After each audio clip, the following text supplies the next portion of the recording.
Notas, acordes e melodias formam o som do primeiro estilo de música urbana do país, o símbolo da nossa cultura.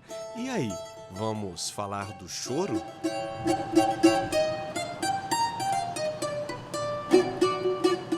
Eu diria que 90% do repertório desse gênero é feito de música instrumental, ou seja, as histórias são contadas pelas melodias. Você sente muita brasilidade no choro, você tem todos os batuques, o ritmo ele é muito envolvente, o ritmo do baião, do frevo, do samba, tudo isso é muito envolvente, é uma coisa que está muito enraizada na gente. O choro é uma vertente musical que abarca muita coisa, né?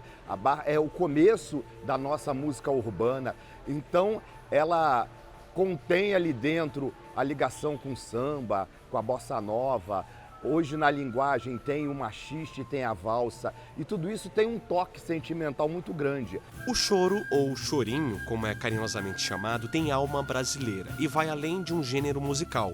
É uma forma diferente de tocar, influenciada por ritmos africanos e europeus. Ele surgiu no fim do século XIX, no Rio de Janeiro. Ele começa, na verdade, o choro, como uma forma de interpretar os ritmos que vinham da Europa, como a polca, o machixe, a mazurca, né? A valsa também europeia, com um sotaque misturado, que aqui, né, no Brasil, esse grande caldeirão, né, de raças, né? Então, começa como uma forma de tocar esses gêneros. Depois, principalmente pela contribuição do Pixinguinha, ele se torna um gênero musical bem definido. Choro de Pixinguinha, Chiquinha Gonzaga, Jacó do Bandolim e de tantos outros artistas que fizeram história. Não há uma definição entre os pesquisadores sobre a origem da palavra choro. Alguns defendem que o termo deriva da maneira chorosa de se tocar as músicas estrangeiras. Há também quem diga que a derivação vem da palavra cholo, um baile que reunia escravizados das fazendas.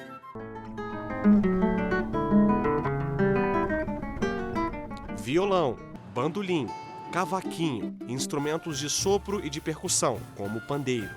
As rodas de choro são um espaço democrático onde os músicos, chamados de chorões, se olham e interagem para uma espécie de conversa musical e improvisação. O cavaquinho dialoga com o pandeiro, o violão de 6 com 7 cordas, e junto com o cavaquinho, o bandolim, o solista. Então, é muito mais uma interação, um reflexo muito do nosso povo também, né? Em 2012, o Clube do Choro de Brasília solicitou ao Instituto do Patrimônio Histórico e Artístico Nacional, IPHAN, o reconhecimento do gênero musical como parte da história e da cultura do país. Mais de 200 assinaturas de artistas de todo o Brasil foram recolhidas. E aí foi dada a largada de uma pesquisa profunda e debates que chegaram ao fim neste ano. O Brasil já tinha 52 bens imateriais reconhecidos como patrimônio cultural, como, por exemplo, a roda de capoeira, o frevo e o maracatu. Agora, o choro também entrou na lista.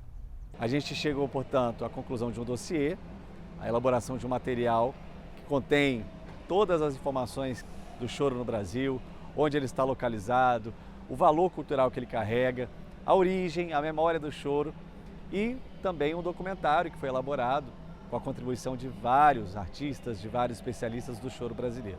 O choro é considerado uma música de confraternização, de amigos, um gênero que reúne grandes instrumentistas, músicos iniciantes e admiradores.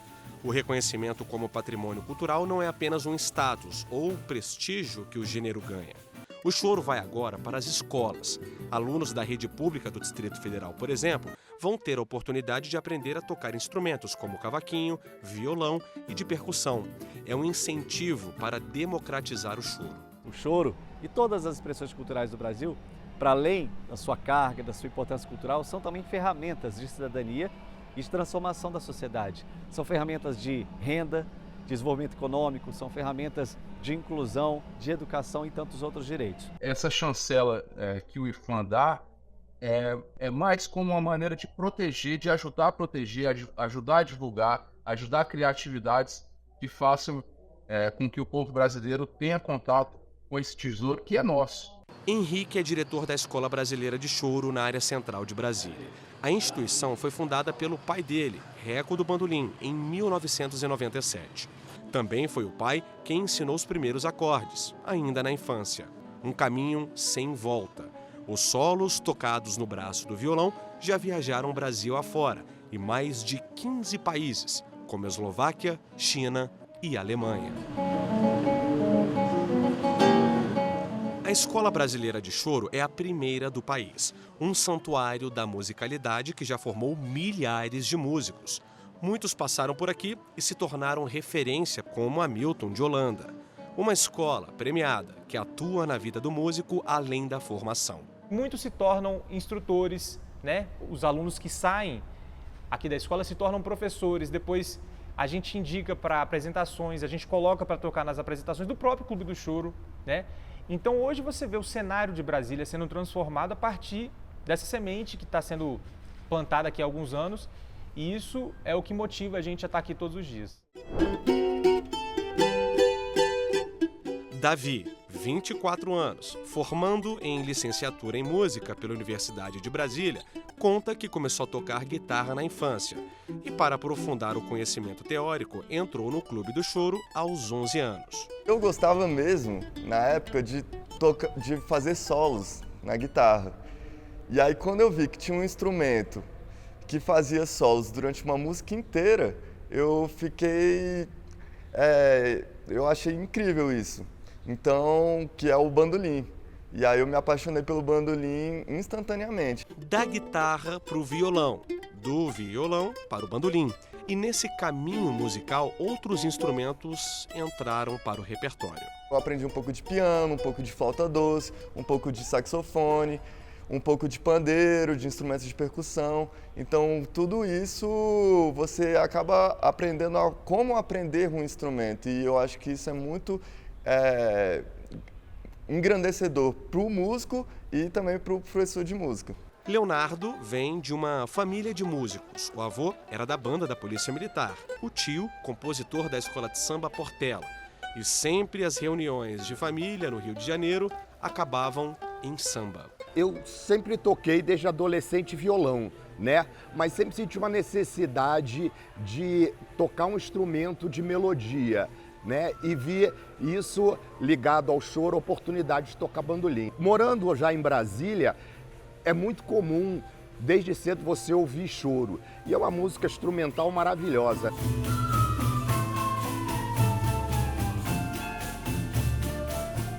Ainda mais sendo uma música instrumental, a gente poderia, assim, plagiar alguns que dizem que isso é o mesmo que está em contato com o divino.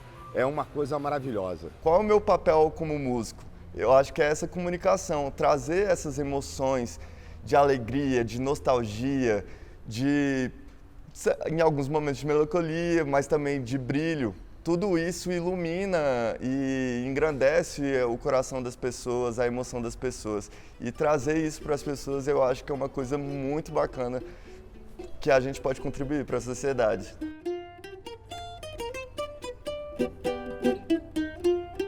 No próximo bloco, a repórter Renata Teodoro conta a história de uma das maiores referências do choro no Brasil, o compositor Hamilton de Holanda. Você também vai conhecer jovens talentos que fizeram do choro profissão. A gente volta já.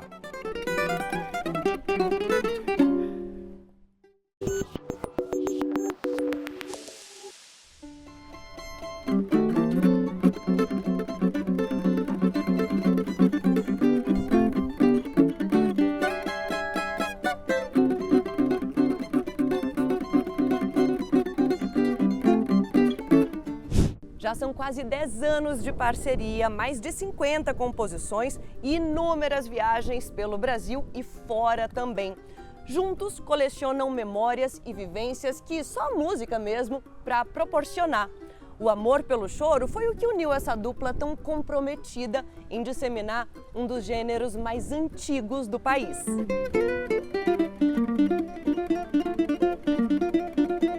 O choro é um gênero que traz muito nele riqueza de diferentes gêneros, né? Ele pega o baião, ele pega o frevo, ele pega shot, ele pega o próprio choro, ele pega o samba, né? Ele abraça muita coisa, então ele representa muito a nossa cultura. O choro a gente aprende no ouvido, né? Ou no ouvido ou na oralidade, assim, de um passar para o outro.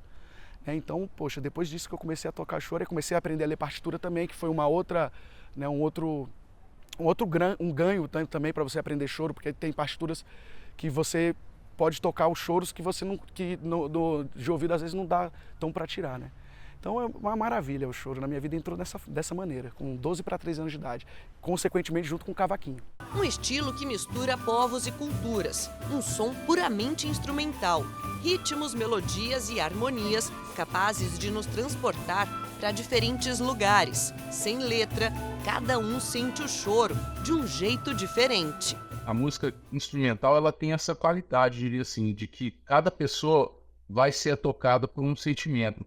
Quando a gente tem a letra, mesmo as poesias que têm aqueles duplos sentidos ou palavras que às vezes têm um sentido, na música tem outro, mesmo essas, elas são muito diretas, né? As letras têm a palavra você entende imediatamente, né? E o barato do choro da música instrumental é que você tem esse sentimento sem ter uma palavra específica te explicando o que é.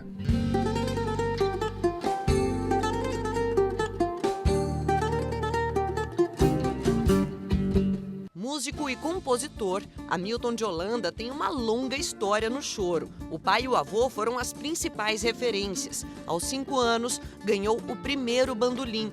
Os encontros em família regados à música faziam dos instrumentos verdadeiros brinquedos espalhados pela casa. E aquilo para mim foi sempre uma alegria, a gente ensaiava muito. E o nosso repertório era basicamente de choros e músicas desse universo, como valsa, como frevo, como baião, como machixe, né? Enfim, polca. E para mim foi como a minha primeira língua, na verdade, porque antes de aprender a ler e escrever, eu aprendi a tocar bandolim. Então o choro foi a minha porta de entrada para a comunicação minha com as pessoas. Brasília foi berço musical para ele, nascido no Rio de Janeiro, mas criado na capital federal. O Clube do Choro foi praticamente sua segunda casa. Então, quando você vai numa roda de choro, em geral você não vê ninguém lendo a partitura. Então isso é uma coisa que é muito interessante para o músico e que é a base da música brasileira, né? A música brasileira tem essa questão rítmica que é muito ligada ao samba, que para mim o samba e o choro são irmãos, né? Talvez o choro um pouquinho mais velho, mas que mostra a capacidade que o músico brasileiro tem de ser inventivo e de ter uma memória boa.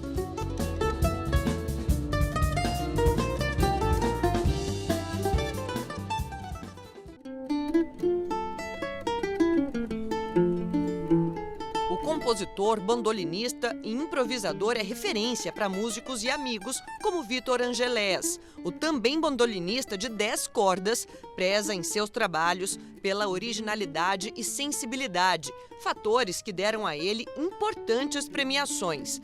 Já se apresentou em diversos países mundo afora e fala com carinho sobre a admiração por Hamilton de Holanda. Quando eu conheci o bandolim, ele tinha acabado de fazer o bandolim de 10 cordas para ele, né? Que o bandolim geralmente tem 8 cordas.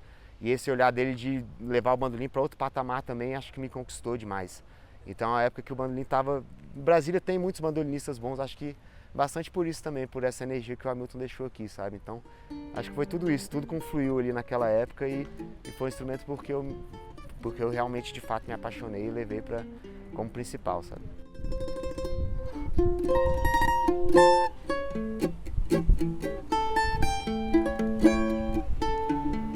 De um lado, bandolim de 10 cordas, do outro, cavaquinho de 6. Márcio Marinho é mais um talento nascido e criado em Brasília.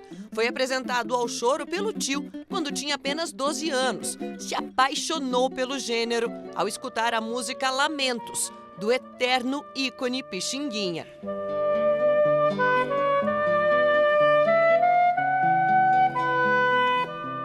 A partir daí, eu comecei a me dedicar ao choro, assim, muito assim mesmo, porque Depois, aí eu aprendi o lamento, depois eu comecei a entender que eu conseguia tirar música de ouvido, né? Porque até então meu tio passava as músicas para mim, né? Na oralidade, assim. Era um cavaquinho só, ele passava o solo, me passava o cavaquinho, eu repetia, passava para ele, e era assim, né? A troca de aula lá em casa. O estímulo da família desde cedo para mergulhar no universo do choro tornou Márcio Marinho um dos maiores cavaquinistas do país. O cavaquinho é minha vida, né, bicho? O cavaquinho, eu vivo o cavaquinho, né? Eu vivo o choro, né? Eu vivo a música, então eu só vou deixando a música me levar e vou vivendo. Márcio também é professor e compartilha com novos talentos tudo o que aprendeu na música até aqui. É uma forma de ajudar a preservar o legado e o futuro do choro. É uma música que te dá uma solidez muito robusta em relação à técnica, à harmonia, a ritmo brasileiro, né? Ele é muito sólido em relação a isso. É muito rico. E culturalmente falando, porque o choro ele se transforma, né? Ele vem se transformando. Né, o choro da metade do século XIX mudou muito para o que era hoje. Né? Então eu sempre tento passar para os alunos a importância que o choro tem, não só musicalmente falando, mas para a cultura brasileira. Porque talvez seja o gênero que mais dê fisionomia ao povo brasileiro. Como diz Hamilton de Holanda, o choro garante que os músicos aprendam qualquer tipo de linguagem. Uma habilidade que enche o peito de orgulho, até para quem sabe muito e se tornou referência no assunto. Eu me sinto com um misto de sentimentos de já ter uma experiência muito grande, de conhecer um repertório muito grande, conhecer muitos músicos, mas ao mesmo tempo eu me sinto que eu estou começando ainda, sabe? Eu acordo falando o que eu posso aprender hoje, assim, o que eu não vi ainda, porque é fascinante. Trocas de conhecimento, cultura, visão. No choro, o que vale mesmo é se abrir para o novo e se permitir. Com 20 anos de experiência profissional, o bandolinista Vitor Angelés se considera um eterno aprendiz desse gênero que encanta e engrandece a alma. Primeiro que é uma música maravilhosa, né? É uma música super complexa, mas ao mesmo tempo ela é popular, ela conversa com o público, sabe? E é uma música de troca, né? Eu vi ali no palco os músicos todos interagindo de uma maneira muito bonita, assim, todo mundo sorrindo, todo mundo feliz de estar fazendo parte daquilo ali, sabe? Então eu acho que esses fatores mesmo, a beleza do choro, a identificação cultural, acho que é muita coisa, na verdade, que está de forma subliminar e explícita também no choro que conquistam diversos músicos, diversas pessoas que se apaixonam e levam o choro como uma coisa muito importante na vida. Juntos levam o choro para o mundo assistir e sentem um baita orgulho por fortalecer esse gênero popular de enorme valor para a identidade do Brasil. A gente fez uns shows de duo lá na Europa e toda vez que a gente vai, com cada um com seus trabalhos, enfim, levando o choro, levando a música brasileira, a gente sente uma meio que indescritível assim mesmo, porque a gente vê as pessoas admirando, assim, gostando de ver realmente a cultura brasileira. A gente vê as pessoas buscando, as pessoas estudando, as pessoas fazendo silêncio assim para escutar, sabe? Então é realmente muito prazeroso. Choro do improviso, da riqueza de melodias, dos instrumentos que conversam entre si. Detalhes que o tornam único e especial. O meu brilho nos olhos por aprender nunca vai apagar, sabe? Então, é claro que ter uma experiência ajuda muito, né? A saber o que eu não vou fazer, assim, né? Que as coisas que dão certo e as que não dão certo. Mas, ao mesmo tempo, esse brilho de querer aprender todo dia me alimenta e me faz estar sempre empolgado e desejando algo melhor para a música, choro, para a música brasileira.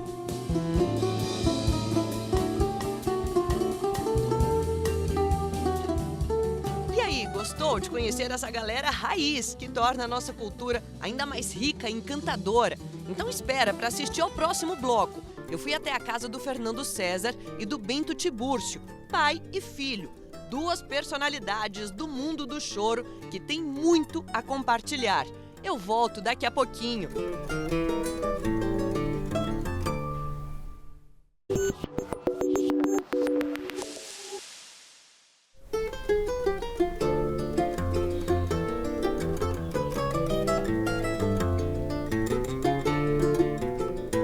Eles tocam, viajam, compõem e ainda se divertem juntos. Tudo em nome de uma tradição de família. O choro por aqui é ao mesmo tempo diversão e coisa séria. É amor, ganha-pão, aprendizado.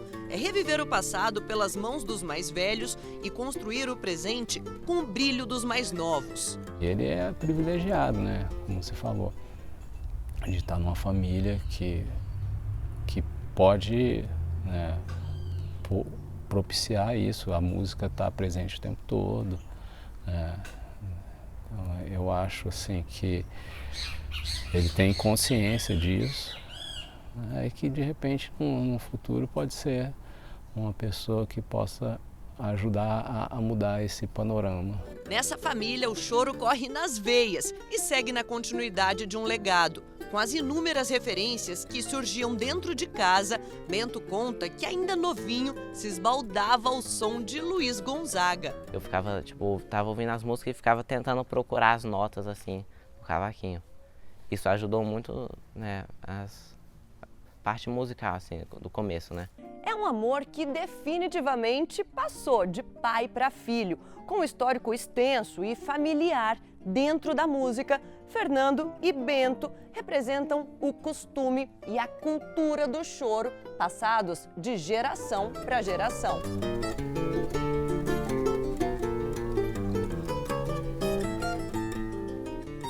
Fernando é irmão do Hamilton de Holanda, que a gente mostrou no bloco anterior. Ele cresceu em Brasília, na capital do rock, e conta que o pai, seu Américo, tinha uma mania, um hábito com os filhos que explica muita coisa. Todo dia a gente ensaiava junto, então todo dia a gente tocava juntos, de segunda a sexta-feira. Dava 6 horas da tarde, né? O que a gente estivesse fazendo, a gente parava para tocar 1 hora e pouco juntos. Ciclos que se repetem em novas estruturas. E quando pergunto para o Bento sobre as principais referências dele, mesmo já sabendo a resposta... A minha família, né?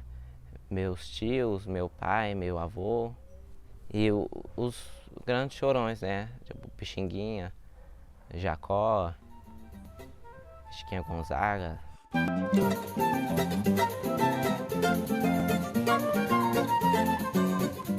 Compositor, arranjador, diretor musical e violonista, Fernando adotou o violão de 7 cordas para acompanhá-lo nessa jornada de busca e aperfeiçoamento. O passado como professor na Escola de Choro de Brasília diz muito sobre ele. É aquele ditado: quem ensina sempre aprende. Poder ajudar as pessoas, né?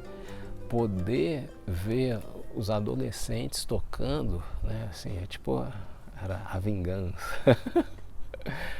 80 a galera só tocava rock, né? No início do século XXI a galera adolescente estava tocando choro em Brasília. Brincadeira, né? Mas, poxa, poder fazer isso acontecer, né? Poxa, é um privilégio.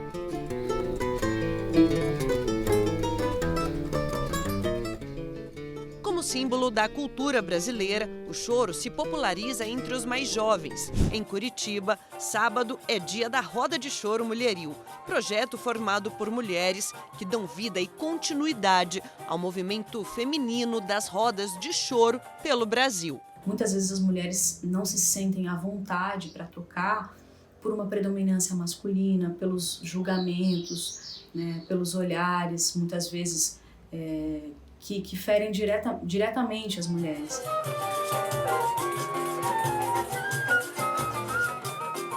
Ao lado de outras parceiras, a violonista, instrumentista e chorona deu o pontapé no projeto, criado há 2 anos. Juntas, elas estudam repertório, compõem e fortalecem mulheres instrumentistas dispostas a mudar realidades e enriquecer a cena do choro pelo país. É um espaço que ele é voltado para as mulheres, para o protagonismo das mulheres. Não é uma roda para mulheres instrumentistas, musicistas profissionais. Ela é uma roda que recebe, que acolhe pessoas, mulheres que estão dando seus primeiros passos, aquelas que já tocam um pouquinho há mais tempo. Então é um lugar que a gente busca receber instrumentistas que têm esse interesse pelo choro, para que ali possam aprender, tocar, observar uma com as outras.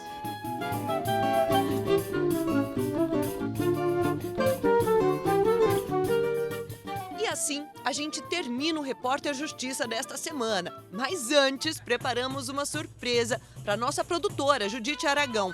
Ela marcou presença na feijoada que aconteceu no Espaço Cultural do Choro, em Brasília, onde anunciaram a criação da Choro Popular Orquestra. Quem aproveitou mesmo o evento foi o filho dela, o Theo. Ele é autista e tem 5 aninhos e, vamos combinar, essas imagens falam por si só. A música sempre cumpre uma função. Pode ser para relaxar, para dançar, ou um momento de reflexão, para despertar emoções, mexer com sentimentos. E esse é o poder do choro.